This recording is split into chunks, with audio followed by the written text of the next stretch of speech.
This is Turok 3, Shadow of Oblivion. We're here on Xbox Series X. Be sure to like the video. Subscribing is great as well. So this is a very interesting and surprising release because I didn't quite anticipate that we would see the third Turok ever become available or be remastered as it now is. So what are we getting here? It's a 4K resolution at 60 FPS. It is supposed to have 120 FPS support, but it does not seem to have that at this current point in time. And we've got a host of really cool options in regards to how the gameplay is showcased to you, which is kind of the tradition that we get with these great Nightdive port efforts to the consoles and just touching up these classic games. I love that they pick certain titles that really others just won't touch. So let's take a look at that. We go over to the options. Oh, there is also console keyboard and mouse support, because I know that is important to some folks. Display settings, you can change the anti-aliasing, the motion blur, depth of field, you can adjust the FOV. You can even do cool CRT emulation settings if you'd like to make it more traditional to that old school, I guess, 2000s release title, which is kind of intriguing. And then lots of little gameplay adjustments like HUD and damage feedback and stuff like that. It's pretty cool. So Turok 3 is an experience where you get to choose to play between two characters. There is an event that happens right off the bat, and a very well-loved character sort of doesn't have the best of situations, and from there you are stuck with the next of the lineage of Turok. And yeah, you can kind of choose between the sister or the brother, and the sister apparently is, from what I was reading about, seems to be the character that is kind of like the go-to in regards to being able to like jump higher and be a little bit more powerful. She's a tad older, whereas the brother is a bit more, is younger and more of a stealth-focused character. So essentially they took the concepts of, like, you know, the Turok franchise and kind of gave you a little bit of choice in regards to how you want to interact with the experience. And as I said, I never ever expected Turok 3 to become available, but it is really cool that they did do such a thing. So we're here to fend off Oblivion, which obviously isn't a great thing. And yeah, they touched us up with the KEX Engine, higher level fidelity across the you know, character models, the textures, the world. I mean, they do this stuff all the time, right? Remastered environment art, character models, updated weapon models, and everything and the like. They really did touch it all up, which is fantastic. So the other Turoks are available, like I said, and actually it'd be kind of cool if they went and touched those ones up a little bit further too. Because, I mean, you know, they look pretty good, but it'd be nice to have, you know, the full unleashed fluidity of the Turok experience in the modern era. So this is just kind of your soft opening. I think they were definitely playing with a bit more, I guess you would say, narrative-focused gameplay. And then, you know, kind of just upgrading the style of this one. Like, the shadow work in this game is absolutely incredible. I don't know if you noticed that, but like the gates on the elevator coming down, the character model shadows, all amazingly well done. And just the style of like the performances, and then there's also the element of like just the cutscenes. So we sort of skip the opening where your character is talking to like the council, and we're seeing context of, you know, our original heroic Turok in action. And it's just kind of neat, that setup where you get to be introduced to this universe again and these characters. And yeah, they really do have some fun with it. And I think what's really intriguing about this particular entry is that this is something, when it originally launched, was like, I guess to a degree ahead of its time, if that makes sense. You're an alright guy. Civilian? Okay. She kind of got like a bit of a Lara Croft type character image going on there for the health. But yeah, this was like way too demanding for the time. What are you doing? What is this? You're supposed to save people. Wow, the brains like exploded on that one. So I guess to some degree, at least for certainly for a console perspective, I guess this would be the first time we're getting this one in a situation where it is actually running pretty great and looking pretty great. And yeah, I'm always open for more Turok in my life.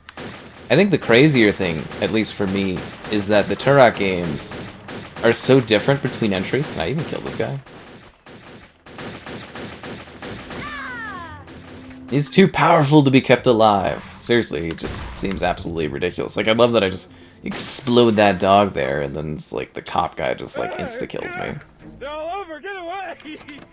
Yeah. Anyways, it's neat because each of the Turok games are very, very different. Like the first one, you know, there's this high focus on, I guess you would say, just like traversal and just kind of visiting these different areas. And then the second one is a lot more of a focus on, I guess you would say to some degree, storytelling and more of a scripted setup. And like the second one I think is really, really intriguing too. That one's kind of fun, and the, you know, saving the children. Thank you, Turok. And then this one just is a lot more of the evolution into that, obviously, that era of gaming too, where there was a much larger emphasis on actual kind of narrative integration inside the FPSs. Just the way it's kind of designed. You can see the increase in like the quality of the character models.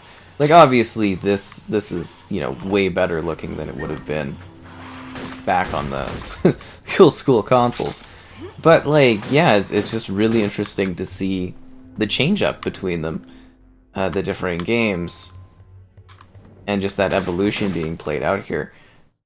Because, as I said, I really, really wasn't expecting a Turok 3 to be redone, but I was always kind of, I suppose you would say, hoping that something like that might exist at some point, just because it was entertaining playing Turok 1 and 2. And this is probably, I would imagine, going to be more successful than Turok 3 was when it first originally came out, way, way back in the day. I should also mention, you know, I think if it's not really clear, we've kind of gone over it, but the higher resolution textures, the better models, the graphical effects, the modernized control scheme, which feels way better to play, and feels more in line with the Turok kind of series. It's the full Turok trilogy in action. So I can't kill these cop guys. This should come in handy. But these aliens can, like, easily destroy them? That's entertaining. But yeah, they definitely have, like, some fun with the world. Like, I mean, it's a product of its time, right? You know what I mean? Just the backdrop and stuff being a little bit more simplistic. I was kind of hoping I could, like, get under there. But, you know, they've got all of the different, I guess you would say, trademarks of the era. They've got all the different gameplay design mechanics. It really is cleaned up and nice. I have no idea how to use this. Oh, okay, there we go. Love how you interact with these buttons by just touching them. Oh, I kind of want all the ammo and stuff down there. Oh, okay. Yeah, let's try this again. So we click up. I see, and then I'm gonna jump here and not die, luckily. Which is great. You know, the ideal thing. Oh, I guess I could just use this to get back up. Perfect. For a second there, I thought I was gonna have to parkour again, and I was like, oh, that is a nightmare. Can I actually jump up on this roof, or am I supposed to go over there? The magic of Turok never ceases to amaze me. Is there like another fast portal thing? I kind of want to grab that last yellow life force. Ugh. Thank you, Turok. You can always grapple back there. Oh yeah, because then you can see the rest of the level too. This is such an interesting kind of design, honestly. It intrigues me to the highest degree. Because it's simplistic, but you get the feeling that you're in the city. Did I not? Just trying to grab all the life force I can. You know how it is. The grappling hook. Maybe grappling hooks have been something video games have always loved. I was feeling like that was more of a recent thing with all the games having grappling hooks. Oh, that's the museum. Captain Dave's Fish House? Something about the nostalgia and the hilarity of this. Well, good thing I didn't die. Ow. Oh, so this guy dies now. But that other guy back there was oh wow, is he like, oh, he's infected. Like the police aren't doing a great job. Imports, travel. I just love taking in these like older worlds because I'm sure at the time everybody was like, "Oh wow, it's so, you know, the realism and all that." What? You know, and then you compare it to today and it's just kind of like really aged, which is funny. But I do love the charm of older games. And as I say in all of the different Nightdive videos I check out, they do such a wonderful job of cleaning up these old games. And I hope that they just continue doing that. If that makes sense, like I'd love to see just as many weird, quirky games as they could pick. Because I've discovered some very interesting titles too through this, right? This process of like, you know, them upgrading and enhancing older titles for me to enjoy and, well, I mean, in general, for people to enjoy. It's just really cool because you very likely didn't have the opportunity to play these back in the day, and then, you know, nothing gets people more excited than a upgrade to like a classic sort of experience. And I don't know if you would call all of the Turok games classics, but, you know, it is sort of old school games, and now I think they have a little bit more potential to be discovered and enjoyed by a newer audience. And I love that they do that for these older games, ones you do know well, ones you don't know as well. And I'm just kind of hoping that we get to see that continued with really obscure titles until they run out of weird things they can do. I guess the biggest issue for older stuff is like licensing, right? But I think they can have some pretty cool opportunities to do some upgrades for some older games. And you know what? Favorites that are not as old are getting older all the time too, so the opportunities are practically endless for expansion and doing weird stuff. But yeah, I like the Turok games, and I kind of hope that this showcases them decently well. And, you know, I did check out the other Turok games if you want to see, you know, those ones in action. I'm kind of taking it that the pauses are sort of where a loading screen used to exist. And the best way they could emulate that was just by kind of having a brief pause. Kind of curious as to why they didn't just smooth that out. Maybe it's like a gameplay design concept by having this sort of feature where it's these cuts. I guess that also acts as a bit of a checkpoint system to some degree, but yeah, it's weird, honestly, that is a thing, but I don't mind it. Evade the Oblivion spawn and reach the subway. Well, there's something horrifying about that. Could have used some eerie music, though, I will say. I must become a champion of light. Also, would love to see if they would take a crack at doing new entries in the series. Like, I don't think that's their sort of thing necessarily, but it genuinely would be fascinating if they were to do, I guess, a Turok 4. Well, I mean, I guess it depends on how you define the differing Turok games, right?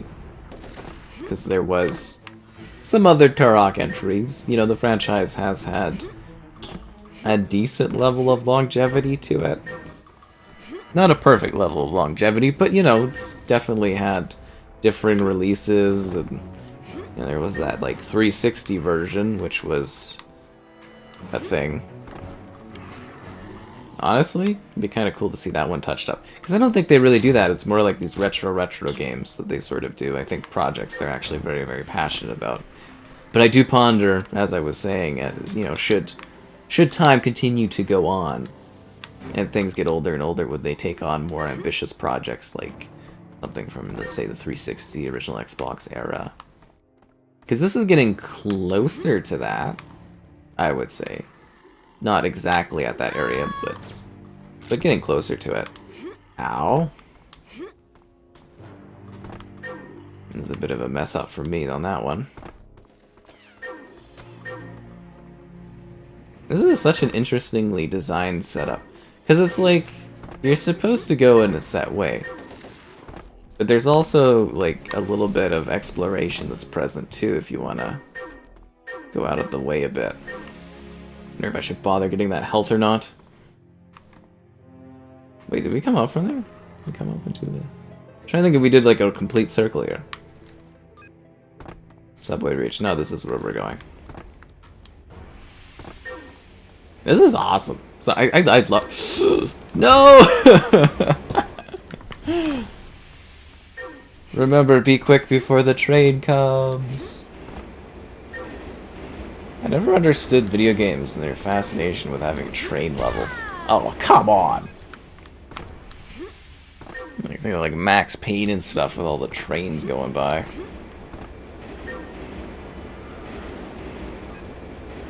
I knew you were coming this time, train. Imagine having to contend with the loading of old and dying and just dealing with that pain of having to wait to keep going back into the action. That certainly would be annoying, wouldn't it? This is very well done. Because, I mean, it's genuinely its original version, right? But it is actually upgraded enough where it's, you know, feels fresh and new and something of it up now, which is important. Because it's hard to get that right. It really is hard to, with these older games, remasters, remakes and stuff, it is hard to balance out basically something that existed, being respectful to that version, but also enhancing it, making it applicable to those that are playing this for the first time. And still retaining that style that those that did play it back in the day can enjoy. Wait, can I get inside the train? Oh, this one is designed like this. Okay. It's a triggered segment. And a cutscene? Obstruction detected. Warning. Automated braking system failure. Engage manual brakes in cockpit immediately. We got ourselves a train mission. Warning. Collision in 1 minute.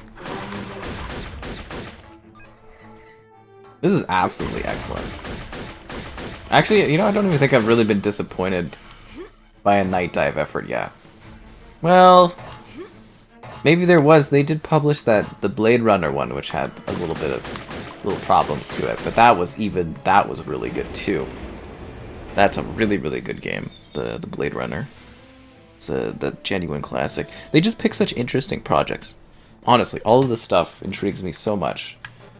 Just the games and that, and, you know, which titles they choose, and then it's always like a surprise because they'll just do one day randomly. It'll be like, new Nightdive game coming in, and you'll be like, oh, okay, cool. What do they got going? And then always a pleasant surprise. Am I dying in the water? Can I get in this train, or am I supposed to kind of go around? I was wondering if I missed a sort of grappling hook point. The energy grapple. Kind of a fun concept to do the grappling thing. Oh no, you just literally climb up. It's hard to tell sometimes with the inclines. Especially with these older titles. Oh, the ambitions of this this franchise have always been very intriguing to me. I love how weapon collection is literally you just coming across somebody that's died and then just picking up the gun. That's how you get weapons in this. Usually it'd be like on the wall or something. But I love the idea that it's literally there's just some person and it's just like, don't mind if I do, and then, you know, that's how you got a new tool to use. Finally got back to the breach. Now to get up there and stop Oblivion. Yeah, good luck stopping Oblivion at this time of night. Are you telling me I could have just walked across that bridge and then it would have been like a lot quicker than doing this super convoluted tour through the city? Absolutely ridiculous. The elevators are offline. I need to get the power back on. Well, that just sounds like a lot of extra busy work.